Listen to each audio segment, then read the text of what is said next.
Hello my brothers and sisters in nerdiness, and welcome back to the Spider's Web. In this video we're going to be painting the minaret, which is a big mini, well, a big model. As you can see, I'm holding it horizontally so you can see most of it. It is too tall for my airbrush booth, so we're going to have to do this in stages. So what I've done so far is give it a blast with primer from Halfords. This is the grey primer. It's an acrylic primer, so it's the one I use for most of my models.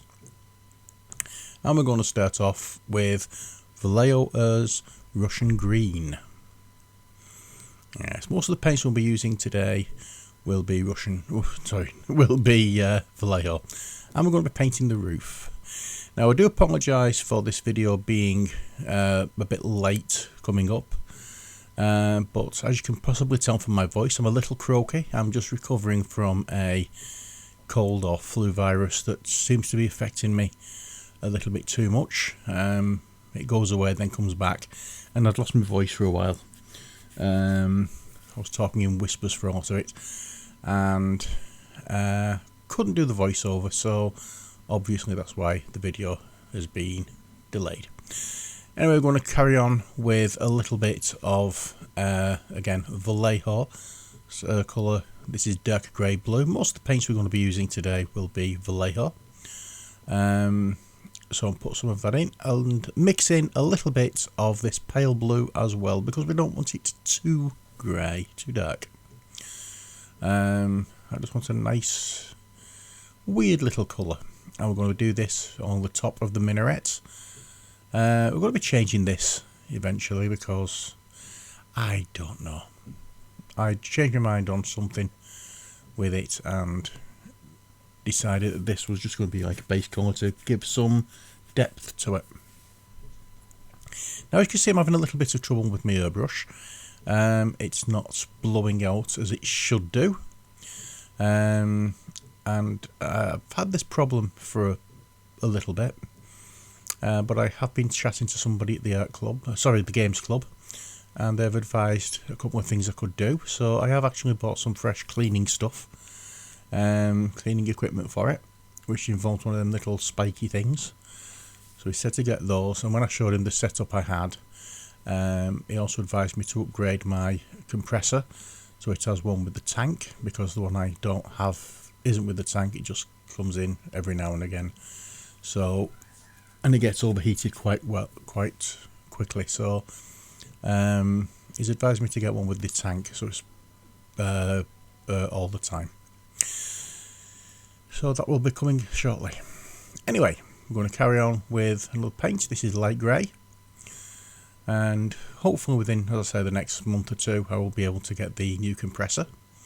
Unfortunately not be able to get it as yet, but I'm looking towards getting it as soon as I can.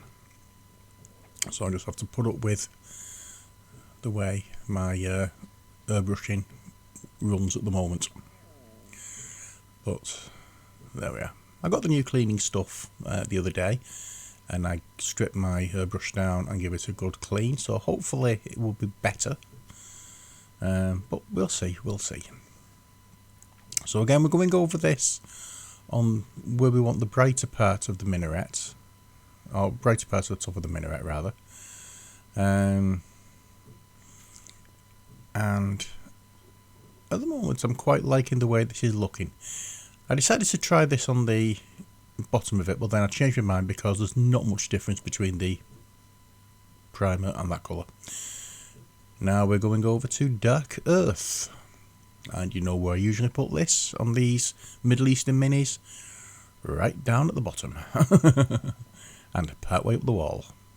So this is to show that this is to show the ground covering, as well as a little bit of discoloration to the bottom of the walls, where dust and whatnot from the ground will come up and discolour part of it, as wind and footfall and whatnot will kick up dust. So that's what that's there to represent. So now we've done that little bit, clean the airbrush out, and we'll get our CD palette. And we're bringing in the last model we did, which is this house, and we're going to use some copper. This is model Metallics range from Vallejo, because there's a couple of things I forgot about, and that's just these little handles on the hatch and the door. That was it. That's all I had to do for that one. I just forgot to do it, so I thought I'd do it on camera while just waiting for a little bit of paint to dry. So next we're going to go over to US Field Drab, which is like a nice olivey green colour, and we're going to do all of the vertical parts along the edges. Now there are little recess bits in the tower thing itself. We're going to try and avoid doing those. It's just going to be the bits that go in between each piece of MDF. Now I know there's probably things I could do to make this a little more realistic. Glue things on, use some form of spackle or filler or whatnot to do this, but Andy just wants them basic, so that's what I've done. He's happy with the way I'm doing things, so that's all that matters. And we are still looking for suggestions on which model we're going to be painting next. Now as you can see, I've had to speed this up quite a bit too much, but at least it's been shown what we're doing. And now we're going to use some light green. I haven't the faintest idea what the CHM means, but yeah. So here we just put in little designs on the base of the mini, of the model.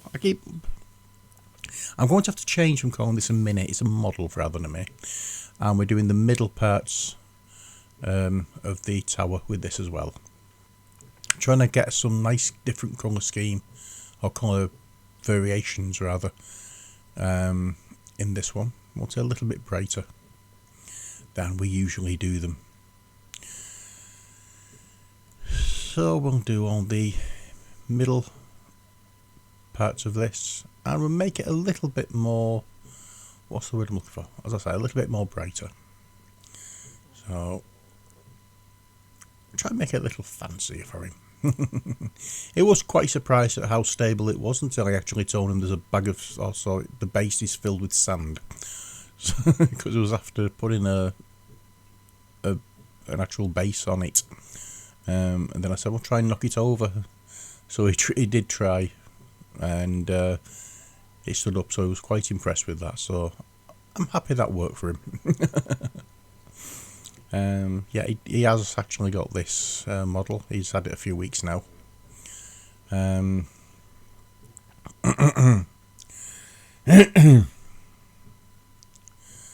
So there we are.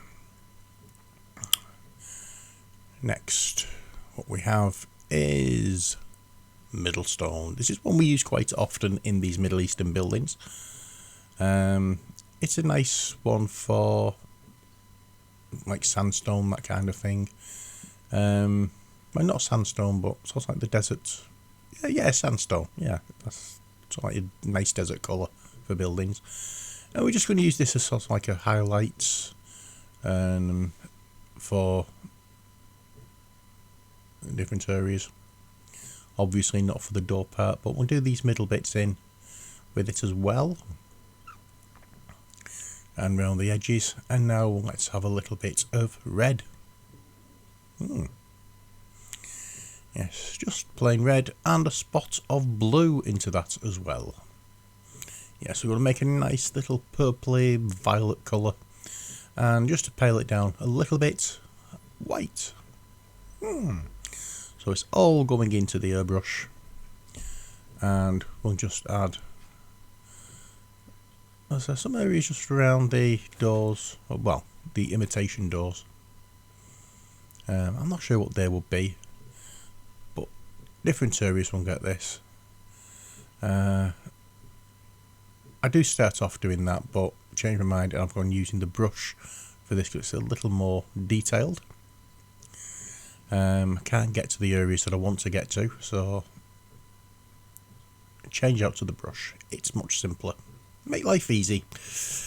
Right tools for the right job. So yeah, we're doing round the tops of these because there is like a pointed arch top to those green areas in the middle, so we're going to use this colour to emphasise those. And I'm also going to blast this purple into the middle of the, well, onto the floor inside the top of the minaret. I'll get my words out shortly. As I said, just blasting it in, no rhyme or reason for it there. And now the model metallic colour, this is copper. We're going to use that, and we're going to make this a nice copper roof. And we'll just blast. Again, we're having trouble with the flow of paint from the airbrush. Again, I wasn't sure at the time, but after talking to Mike at the Games Club, I have an idea of what it could be. It's either a build-up of paint caused by the intermittent blast from the, what you call it, compressor, or it's just I've not managed to clean it properly. Now I'm going to mix some of this Void Shield blue, and I didn't see though what colour of green it was. I could have sworn I'd separated that, but obviously not. And we're making a verdigris colour to spray onto the roof to make it look like, obviously, corroded copper. When copper corrodes, it becomes this nice bluey green, or pale bluey green colour, which is verdigris. It is poisonous, so do be careful with it. Not the paint, but the verdigris itself.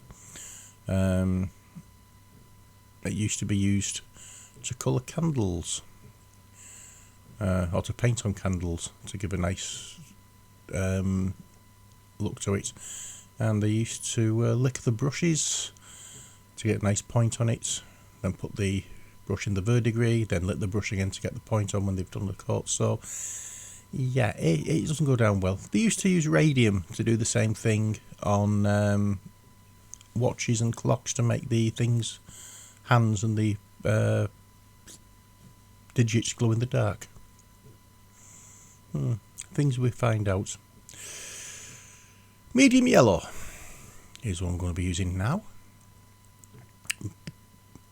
I'm just going to go up the inside of these pale green areas just to make them a little more brighter. It's not doing a tremendously wonderful job at making it brighter, but there is something there. You can see it. What you call it? You can see there is something, so it makes it just a little bit more interesting with the different colours in there. It doesn't have to be obvious. Subtle is sometimes good. Light grey is what we're painting on now, and we're doing this around the top edges of the base, and we're just spraying it randomly over the tower part as well. It's just to again show wear and tear, dirt, and that kind of thing. When things get dusty, they have that look of grey on it, so that's what I'm trying to show here. Dust flying into the air, and here we're doing we're covering up the overspray from the verdigris and the copper and making that top look a bit nicer. There we go. And next we're going into mahogany, and you know what this one's for. Yes, we're going to be doing the door. Very simple indeed.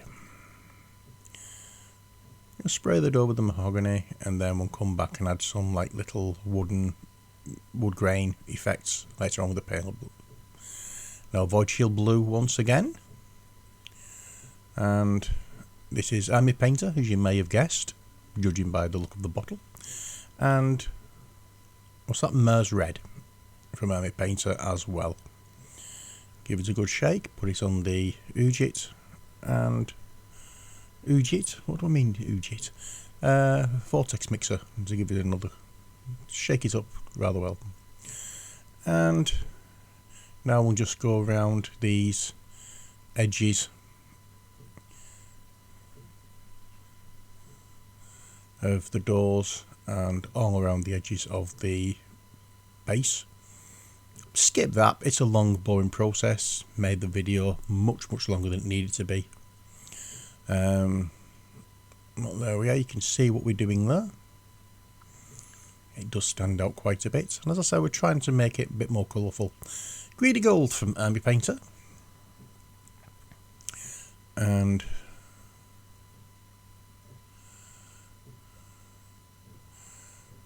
this is one of those from the is this from the set that they sent me free of charge to try out? I don't know. I can't remember. I don't know whether it's one I bought myself or one from the set. Because they did send me the Metallics paint set. I don't think it was. I think this is one I bought myself.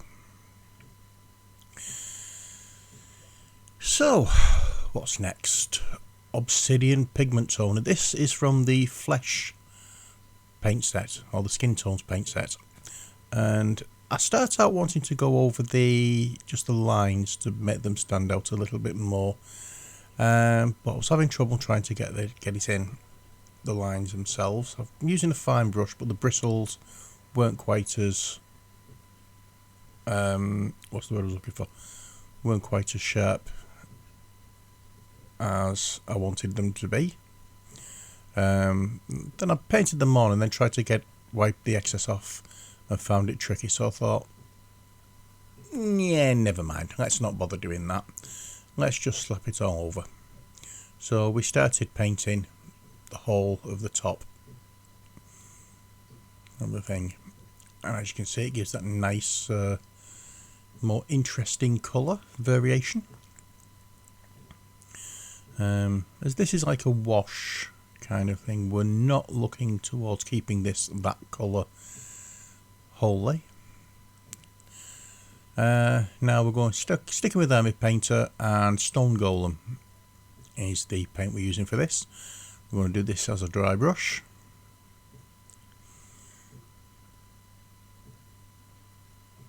And we'll just dry brush over where we've just done. We've given that paint time to dry, obviously. And we're almost finished. So we're looking for the next suggestions for the next building to make up. So I've posted a picture of each of the buildings that's left to make. So if you could leave a message at the end of this video, then that would be super helpful. Thank you very much. But I think what I've done as well is I've taken the photos from the Splits website. I can't remember what the Bolts website, and the ones that are already made up, just so you can see how they're supposed to look. But I think that is about all we can do for this video. Oh, a little bit of Shining Silver is coming up next, and for this I think it's just edging the edging this little design on the top of the roof itself, because we need to have that just highlighted quite a little bit. As you can see, we're having a vast amount of trouble here. We're trying to get everything on the camera, but we're working towards it. Now, Desert Yellow, there's a little bit more than I thought there was on this. What are we doing on here? I've gone really off camera. I know what I'm doing. I'm adding the wood grain texture to the door. And I think finally we've got some mutant hue. I'm saying finally. I'm hoping this is the final part of it. I can't remember. And we're just going round the edges where we did the purple mix before, just to add just a little bit more brightness to it. We're not going overboard with it, but there we are, that's all we're doing. Anyway, that's about it for this video. I hope you've enjoyed it. Until next time, as always, stay safe and take care. God bless and bye for now.